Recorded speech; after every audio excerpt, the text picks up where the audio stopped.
Tell Me Lies Season 2 just aired its 8th episode, and it was a shocking chapter for Stephen, Lucy, and Co.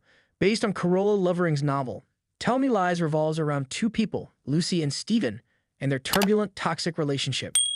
By revealing numerous secrets at the most inconvenient times, the finale of Hulu's Tell Me Lies Season 2 brings all of the season's plot lines to a satisfying conclusion, with the individuals and their relationships levels of poison reaching an all-time high in the 8th episode of the season.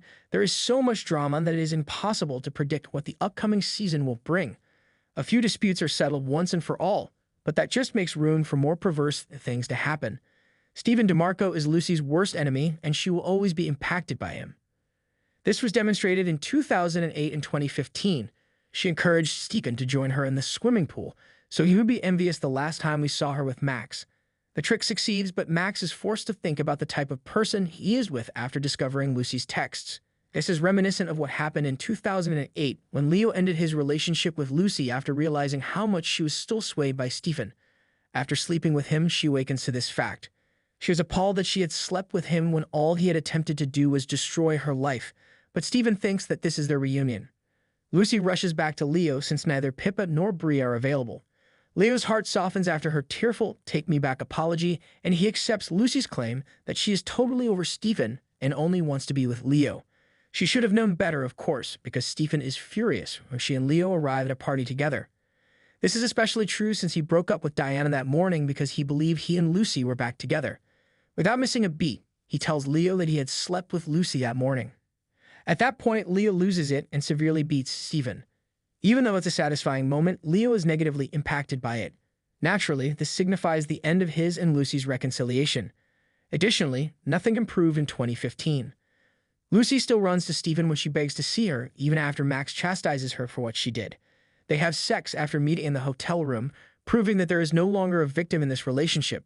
Both Lucy and Stephen have progressed too far to excuse their behavior, and their decisions so far have just demonstrated that they will always be locked in a vicious circle of destroying the lives of everyone around them. Bree is harassed by an enigmatic caller in 2015, but things are also not going well in 2008. In the last episode, Bree hid her earrings in Oliver's shirt pocket in the hopes that Marianne would discover them, learn about the affair, and possibly end their relationship.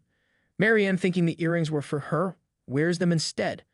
Oliver admits that he had no choice but to declare that he acquired those earrings for Marianne when Bree tells him about them. He chose to break up with Bree since he was not happy with the stunt she did. Despite her heartache, Bree chooses to live with whatever she can receive from Oliver since she is so devoted to him.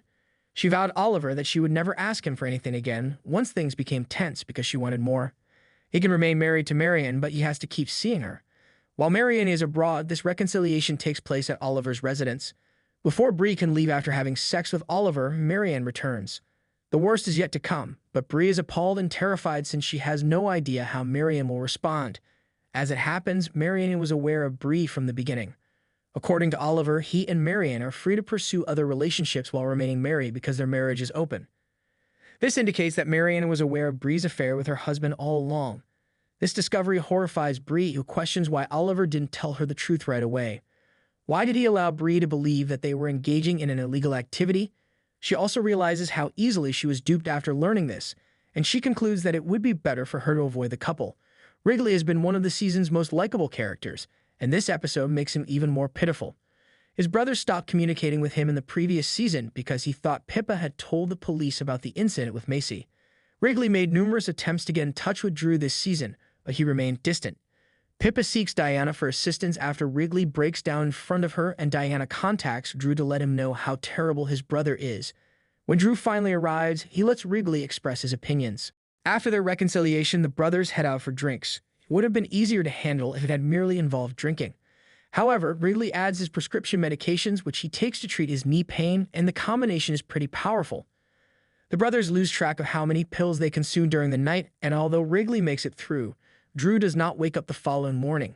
Everyone is devastated by Drew's passing, and Lucy is so touched that she chooses to reveal to Wrigley that she wrote the letter in the previous season. However, Stephen disagrees and accepts responsibility for the letter in order to stop Lucy. Wrigley forgives him once he apologizes. Lucy is similarly moved by Stephen's altruistic deed, and now that Leo is no longer involved, she turns back to him. Regardless of the year, Diana comes to her senses and makes a very wise decision, whereas Lucy appears to be completely enslaved to Stephen. She had begun to distance herself from her father for the past 2 episodes, informing Stephen that their disagreement was too great. She stated that she wanted to escape her father's control and pursue her own goals. As it happened, her father was cutting off her credit card in return for her affections. Amidst all of this, Stephen concludes that Diana is no longer useful to him and ends their relationship. Diana looks closely at him while he performs it and notices that he is completely emotionless. He doesn't appear to feel anything for Diana even after all this time together. Diana appears more relieved than devastated when he eventually departs, and with good reason. All of Diana's negative statements about her father, her job, and being cut off from the family riches turned out to be untrue. The purpose of all of this was to make Stephen feel as though he no longer required Diana. In order to get into the college of her choosing, she lied about her LSAT results, which she aced. Her father did not block her credit card. Diana was the one who momentarily banned it. Furthermore, she had a perfect relationship with her father, and it appears that she had previously discussed ending her relationship with Stephen with him. This indicates that she had been working on her strategy for a while. The previous time she broke up with Stephen, he came back to her, so she didn't do it bluntly. The only way she could get rid of him for good this time was to make it look like he came up with the idea to break up. The fact that Lucy and Even slept together while Even was still with Bree is one of the terrible truths that have been woven throughout the plot this season. Even tells Bree that he cheated on her, but he doesn't reveal that it was with her best friend. However, Even believes that he should come clean as well in the hopes that he will also be forgiven after witnessing Stephen's confession about the letter concerning Drew and Wrigley forgiving him. Naturally, he never considers the possibility that Stephen is not Wrigley, and he will harbor the resentment for the rest of his life. As expected, Stephen is upset when Evan tells him everything, but he keeps his relationship with Lucy intact. Evan believes that he has forgiven him. To his credit, Stephen acknowledges that he hasn't decided to tell Bree about it yet. He's always had a knack for timing, and on the day that Even and Bree are to get married 8 years later, he finds the ideal moment. Stephen gives Bree a note while Even waits for his bride at the altar, and she gets ready to walk down the aisle. It includes Evan's confession to the one-night stand with Lucy, which Stephen had surreptitiously recorded and stored for use at the appropriate moment. Additionally, he meets Lydia briefly, who expresses regret for mistreating him because of Lucy's now false rumors about him. In addition to laying the foundation for Stephen and Leah's future romance, this scene demonstrates that Stephen most likely dated Lydia in order to get even with Lucy. Although it's unclear how Bree will respond to the disclosure and how Stephen will entice Lydia into his deceit, it does demonstrate that Stephen hasn't changed at all and that there will be more mayhem in the upcoming seasons.